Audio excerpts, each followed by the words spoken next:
Hello, maupay na aga sa iyong atanan, community, mabuhay po kayo. Kamusta po mga taga-isla? Ito na naman pumuli ang inyong community. Ang bayot sa isla, ang diri marte pero madiskarte. Andyan ang inay. Ang bayot nagpapahunon la ura-ura. Proud na taga-isla dahil taga-isla kami. Manang-mana ang kagandahan sa akong inang kalikasan. So ganda mamay, maupay na aga sa iyong atanan.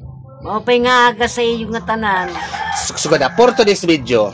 For today's video, Magluluto tayo ngayon ng tinulang kulambutan or pusit na malaki yung may likod-likod sa ano. So maayong aga, ipapakita ko lang sa inyo. So nakakuha ko ng mga ingredients doon na naman sa aking taniman dyan sa may eskwelahan. Sa mga nagtatanong kung nagpapaalam daw ba ako dyan sa pagkuha ko to ng mga to, pwedeng magpaalam at pwedeng hindi. Although na yan ay private property, ito naman po ay kasi kusang nagtutubo dito. Pero kailangan pag may tao naman, talaga magpapaalam tayo dyan. Ang kinukuha lang naman natin is itong mga to na mga bigay ng kalikasan. Bigay mismo ito ng Diyos, so para sa atin itong lahat. Pero mas mahalaga pa rin na nagpapaalam tayo. Yes, nagpaalam po ako nito sa kan Manoy, asawa ni Manay Marisa. Kan Manoy, basta kan Manoy. Sino ba itong Manoy? Tapos bumili ako ng kalaaring liya, ng kamatis non-available dida, at saka sili kara Ate Jen.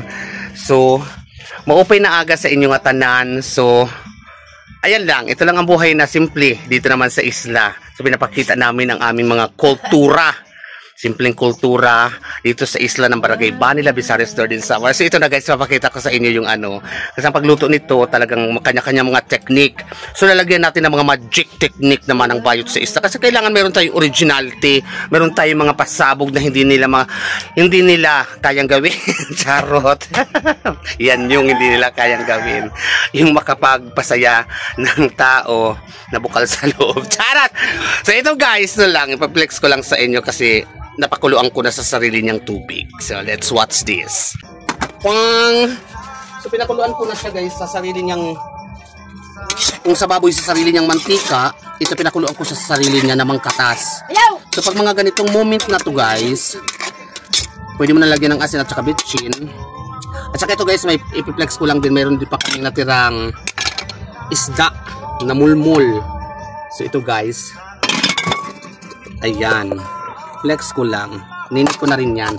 Aray kapaso. Por favor, mi amor. Yan, pag medyo malambot-lambot na to, saka na natin lalagyan ng sabaw. At saka na natin titimplahan. May timpla na yan konti, pero dadagdagan pa natin in case na magtabang dahil lalagyan natin ng tubig. Shoutout nga pala kay Begs. Shoutout nga pala kay Begs. Si Tay Iko ang nakakuha nito guys. Kinawilan nila, bininta lang sa amin ng murang-mura. Halos ipamigay na lang. Pero talagang talagang mura lang na sa amin bininta guys. Kaya maraming salamat sa aking mga kapitbahay ng mga mababait. Taiko, Vegs, shoutout Rose B. Paghigop kita tinulang kanuos guys. Na my fresh talbos ng kamuti came from the elementary school. Bani ES. Shoutout po sa mga Bani ES teachers and student dito sa isla ng Barangay Bani Island.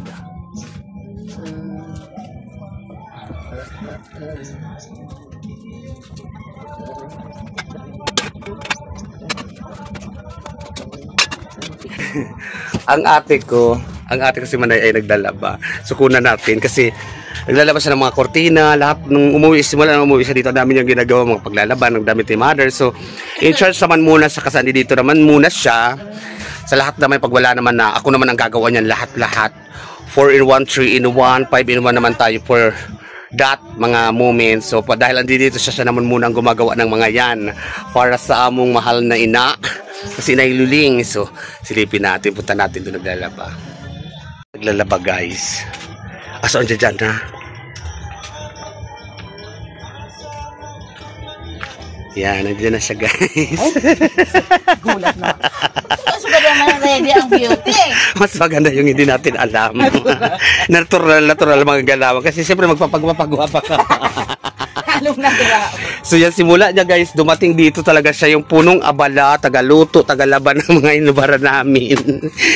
Okay, samantalahin niya na kasi lang araw na lang kasi andi dito, uwi na siya. Ay, si mother man sigilan ingko diri nag Ko si Nailuli. Buti nga ngayon si Nailuli nakikisama sa ako vlogging moment. Noong mga nakaraan si Nailuli ay talagang wala siyang pakialam sa vlog ko po sa ngayon kasi busy siya eh. Habang nag-aantay tayo na maluto yun kasi yun lang naman papalambutin lang yun tapos iyan lalagay na lahat ng mga kuan. Ang gagamitin namin dito ay ito yung pampaasim na to. So, hindi natin i-ano to kasi hindi natin sponsor ito eh. So maraming salamat sa inyong suporta guys sa amin naman dito sa isla. Yan ang ate ko.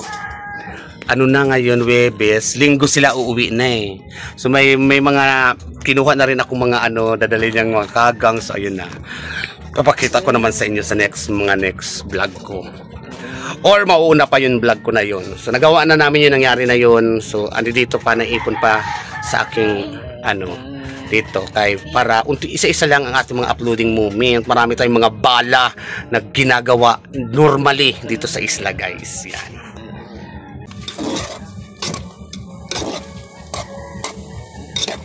So yan, pwede na natin ito lagyan ng sabaw.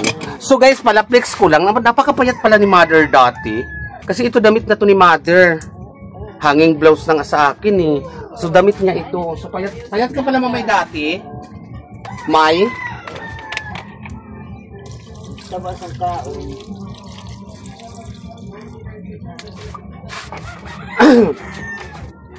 Saka na. Ihulog na natin ito guys. Kamatis para pampadagdag asim. Yan lang, simple lang. Asin bitchin lang yan guys, okay na. Pag sariwa ang mga isda like that, mga kanuus, mga pusit. Asin bitchin lang, napakasarap na.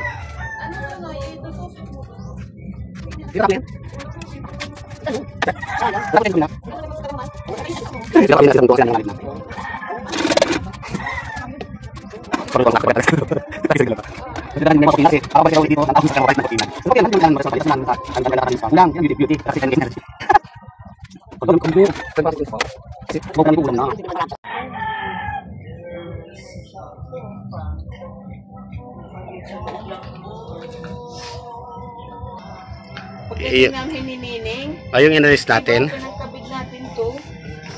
Pati yan sa kwarto. Diretong sa iya talbos ng kamote. Tapos lagyan na natin siya ng pampaasim. Yan na. Okay na yan guys. Lami na kaayon. Sudanta. Diba?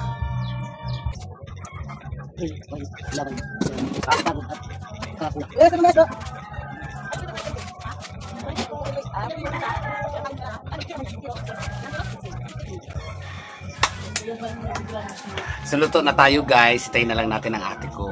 Matapos magsampay, lalala na tayo. Thank you Lord sa blessing.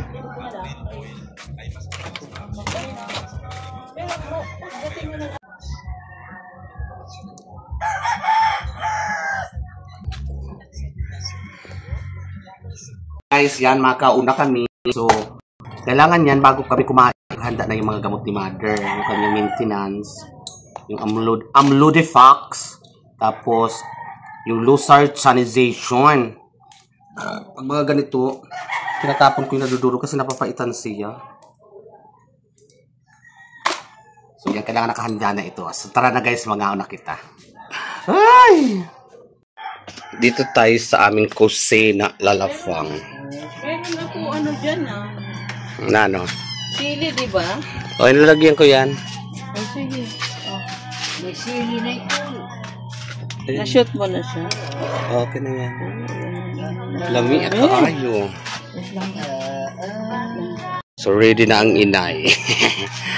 Si Inay Naluling.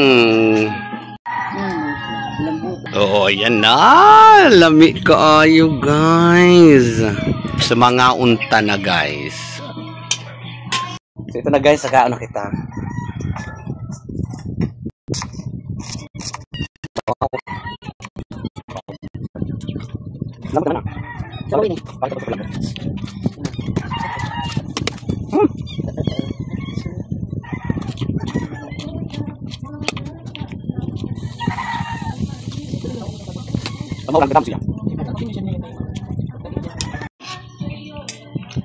Saba mo may higop ka?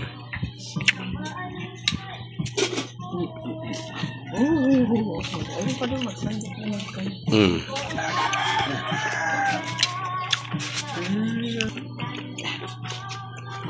Bakit? Sa bukas ito?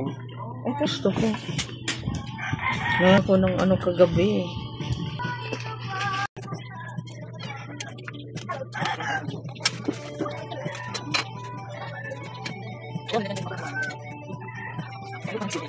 Ay,